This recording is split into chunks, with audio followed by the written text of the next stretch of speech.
Adakah bahasa Melayu rosak dan tidak berguna? Siapa yang harus dipersalahkan? Seorang pengguna YouTube telah memuat naik kebimbangannya mengenai penggunaan bahasa Melayu di Malaysia ketika ini. Menurutnya, terdapat banyak sebab mengapa bahasa Melayu tidak dihormati di negara sendiri, rosak dan tidak digunakan. Adakah perlu menyalahkan orang lain atas keadaan ini? Adakah bahasa Malaysia masih lagi berguna pada zaman sekarang ni? Pada zaman teknologi digunakan secara meluas, pada zaman di mana maklumat dan ilmu pengetahuan tu boleh diperolehi di hujung jari je. Pada zaman di mana semua orang boleh berhubung di antara satu sama lain dengan cara yang amat mudah tanpa nak mengira anda menggunakan bahasa apa sekalipun. Itulah antara persoalan yang bermain dekat fikiran saya ni. Sebenarnya saya dah lama nak bincangkan isu ni, tapi saya biarkan macam tu saja.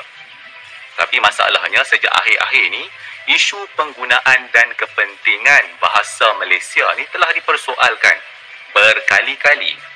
Saya perasan kan isu ni dia mula jadi lebih besar apabila Datuk Seri Ismail Sabri, kita punya PM tu, dia mahu menggunakan bahasa Malaysia sebagai bahasa pengantara di antara negara-negara ASEAN.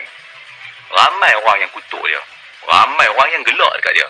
Kalau anda pergi tengok dekat media sosial macam Facebook dan Twitter dan sebagainya kan, kalau anda pergi baca komen-komen orang kan, maka anda boleh fahami bahawa ramai orang beranggapan apa yang dah dibuat oleh Datuk Seri Ismail Sabri itu adalah satu perkara yang merepek. Nak memartabatkan bahasa Malaysia, itu adalah perkara yang merepek bagi mereka. Kenapa saya buat episod ni? Kenapa saya terpanggil untuk nak buat episod ni? Kerana saya dah nampak penggunaan bahasa Malaysia kita ni dah jadi macam tak apa-apa. Apakah punca masalah ni? Siapa yang bersalah terhadap apa yang berlaku pada bahasa Malaysia ni? Kepada bahasa kebangsaan negara kita. Sebelum kita nak disalahkan bangsa lain, sebelum kita nak disalahkan negeri lain, sebelum kita nak disalahkan makhluk lain ke apakah, kita salahkan diri kita dulu. Anda sedar tak? Kita orang Melayu ni merupakan salah satu punca kenapa bahasa Malaysia jadi macam sekarang ni. Apa yang kita dah buat dekat bahasa kita? Kita orang Melayu sendiri ni pun masih ramai yang tak fasih nak menggunakan bahasa Malaysia. Tak reti nak menggunakan bahasa Malaysia dengan betul. Malah merosakkan lagi bahasa kita tu. Duk guna lu-gua sana sini, guna bahasa pasar, bahasa rojak, bahasa blender, bahasa tanah liat apa tau. Bukan hanya untuk nak bersembang dengan kawan-kawan. Bahasa yang dah rosak tu digunakan merata dalam filem, dalam drama, dalam radio. Sekarang ni lagi teruklah dengan social media. Tersebar merata penggunaan bahasa Malaysia yang dah rosak ni.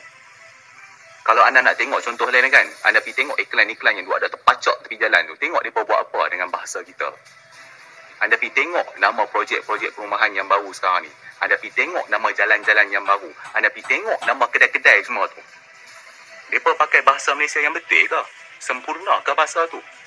Itu belum lagi isu-isu yang melibatkan orang-orang kita, orang-orang Melayu ni yang meremehkan penggunaan bahasa Malaysia.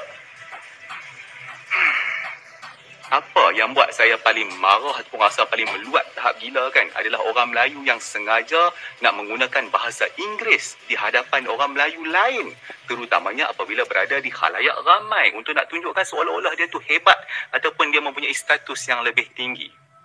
Bahasa Indonesia ditetapkan sebagai bahasa resmi atau Official Language Konferensi Umum UNESCO. Keputusan tersebut ditandai dengan diadopsinya Resolusi 42C/2008 secara konsensus dalam sesi pleno konferensi umum ke-42 UNESCO di Markas Besar UNESCO, Paris, Perancis, Senin 20 November. Bahasa Indonesia pun menjadi bahasa ke-10 yang diakui sebagai bahasa resmi konferensi umum UNESCO, bersama 6 bahasa resmi PBB seperti bahasa Inggris, Arab, Mandarin, Perancis, Spanyol, dan Rusia. Dengan begitu, bahasa Indonesia dapat dipakai sebagai bahasa sidang dan dokumen-dokumen konferensi umum juga dapat diterjemahkan ke bahasa Indonesia. Penetapan bahasa Indonesia sebagai bahasa resmi konferensi umum UNESCO menjadi kebanggaan tersendiri bagi rakyat Indonesia. Hal ini diungkapkan Presiden Joko Widodo melalui unggahan Instagram pribadinya.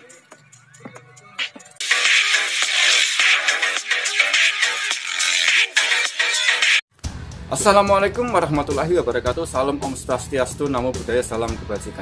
Halo teman-teman semua, sebangsa dan setanah air yang saya cintai dan yang saya banggakan dimanapun Anda berada. Mudah-mudahan teman-teman diberikan kesehatan dan dimudahkan rezekinya, amin Allahumma amin. Oke, masih bersama Anton Win Channel. Jika teman-teman suka dengan video ini, silahkan teman-teman like, komen, dan subscribe supaya channel ini kedepannya biar tetap hidup dan tidak cepat dipanggil Tuhan Yang Maha Esa alias meninggal dunia. Oke teman-teman, telah kita saksikan bersama-sama salah satu pengguna YouTube yang ada di Malaysia. Dia mencurahkan isi hatinya, dia mencurahkan unek-unek yang ada di dalam dirinya mengenai tentang bahasa Melayu yang rusak, yang hancur di Malaysia, di mana dia mengatakan bahwa bahasa Melayu yang ada di Malaysia itu sudah hancur, sudah rusak, atau yang kita kenal adalah bahasa rojak. Dan dia mengkritisi, dia memprotes orang-orang Malaysia, pejabat-pejabat Malaysia, siapapun yang ada di Malaysia. Bahasanya tidak dipermasalahkan, bahasanya diketepikan. Inilah yang membuat salah satu pengguna YouTube ini marah. Dan dia kesal sekali kepada orang-orang Melayu yang bagaimana ketika dia melihat mantan Perdana Menteri Sabri Yaakob mengusulkan bahasa Melayu menjadi bahasa resmi ASEAN.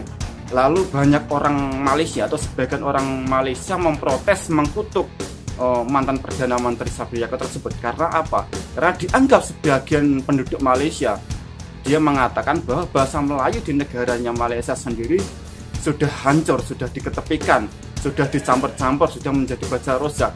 Kok tiba-tiba ingin dijadikan bahasa resmi ASEAN? Dan mungkin ini sama dengan kita sebagai orang Indonesia. Bahasa yang di negaranya sudah rusak, sudah menjadi rojak, kok diangkat menjadi bahasa resmi ASEAN. Ini secara logika, secara nalar itu tidak masuk akal dan tidak nalar. Dan mungkin itu yang dimaksud orang Malaysia, sebagian orang Malaysia yang mengkutuk mantan Perdana Menteri Malaysia Sabri Yaakob tentang usulan bahasa Melayu Malaysia menjadi bahasa resmi ASEAN. Dan pengguna YouTube tersebut juga memprotes keras tentang setiap jalan yang ada di Malaysia itu tidak memakai bahasa Melayu, tapi ada yang memakai bahasa Cina, India, dan bahasa Inggris. Dan dia tidak setuju dengan cara-cara seperti itu, di mana negara Malaysia yang didominasi etnik Melayu atau yang bisa dikatakan negara Melayu, tapi cara ucapannya, cara membuat jalan-jalan kedai-kedai atau toko-toko menggunakan bahasa selain daripada bahasa Melayu. Dan inilah yang diprotes oleh salah satu pengguna YouTube yang ada di Malaysia. Oke teman-teman, itulah nasib bahasa Melayu yang ada di Malaysia, di mana bahasa Melayu di Malaysia sudah tidak dipermartabatkan lagi atau sudah menjadi bahasa rojak. Kalau rojak itu istilah campur-campur gitu ya teman-teman. Bahasa rojak ini dipakai oleh bahasa keseharian atau bahasa-bahasa kenegaraan, seperti pidato di khalayak umum itu dipakai juga. Jadi beda dengan Indonesia, bahasa untuk keseharian dan bahasa untuk pidato itu berbeda. Dan Malaysia tidak seperti itu. Di Malaysia ini kalau mau pidato atau mau dia bercakap bahasa sesama temannya itu ya sama saja, yang dipakai juga bahasa rojak. Jadi dia sepertinya Malaysia ini tidak mempunyai bahasa baku yang tetap gitu ya, tidak seperti Indonesia. Oke teman-teman, nah inilah kenapa mantan Perdana Menteri Sabri Yaakob mengangkat bahasa Melayu Malaysia menjadi bahasa resmi ASEAN, supaya rakyat Malaysia tetap bangga dengan bahasa Melayu Malaysia, walaupun itu kalau kita lihat sangat tidak masuk akal, sangat mustahil sekali, dan hanya orang nekat dan hanya orang yang bermuka tembok yang berani mengangkat bahasa yang sudah rusak seperti bahasa Melayu Malaysia menjadi bahasa resmi ASEAN. Oke teman-teman, bagaimana menurut Anda? Silakan teman-teman berkomentar di bawah kolom komentar. Apabila ada kesalahan, mohon maaf yang sebesar-besarnya. Assalamualaikum warahmatullahi wabarakatuh. Salam NKRI.